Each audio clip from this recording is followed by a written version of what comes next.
إنما المؤمنون الذين إذا ذكر الله وجلت قلوبهم وإذا تليت عليهم آياته زادتهم إيمانا وعلى ربهم يتوكلون.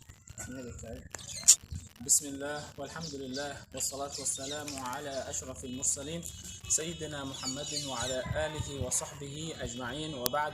السلام عليكم ورحمة الله وبركاته. waxaan halkan ka salaamayaa dhammaan daawadayaasha ee daawanaya gaar ahaan daawanaya organization-ka ay leedahay ee samafalaha ah Al-Deeq Foundation Group kusoo wada dhawaada. maanta waxaan hortaaganahay masjid sida aad u wada jeedaan. masaajidkan minaarad ayuu leeyahay, hore ayaan ugu dhisnay. waxaa ka caawiyay walaalaha samafalayaasha ah ee qaar ka qayb qaatay Al-Deeq Foundation. dadkii mas'uuliyiinta masaajidka ahaana aad ay ugu reeyaqeen hawsha aad hore u qabteen. ilaahay ajirna ka siiyo. hadda waxaan damacsaneen in aan mil labaad aan ugu biirino wixii naashnash kala harsanna aan u qabano. waxaa ilaahay subhanahu wa ta'ala wuxuu leeyahay إنما أعوذ بالله من الشيطان الرجيم بسم الله الرحمن الرحيم إنما يعمر مساجد الله من آمن بالله واليوم الآخر وأقام الصلاة وآتى الزكاة ولم يخش إلا الله فعسى أولئك أن يكونوا من المهتدين. نبي عليه الصلاة والسلام نوحو يراده من بنى مسجدا لله بنى له مثله في الجنة.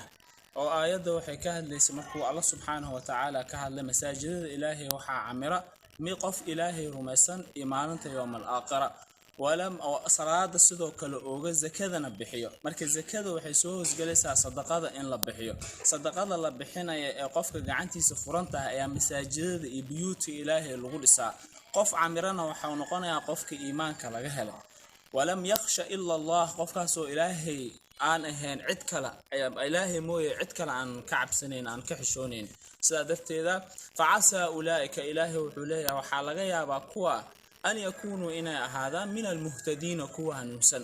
marka ilaahay subhanahu wa ta'ala waxaan ka baryaynaa inuu iyaga nagu daro fadliga masjid in la dhisana. nabiga kaleey salaam uu ka hadlay xadiiskan hore soo sheegay uu nabiga kaleey salaam lahaa man bana masjidan lillah, qofki ilaahay masjid u dhisa بنى له مثله في الجنة. إله باقفك إن شاء الله مسجدك وأدونك كل سميد لمد جنة أغض يارني بيوت الجنة وأتقرنا إسانا وحكاك وابنتها أنواع كثيرة من اللآلي أيكاك وابنتها والمرجان أي على قسم يا مركزة دفتي ولا ليال خيرك أن أددنا أن أسكوك عشانه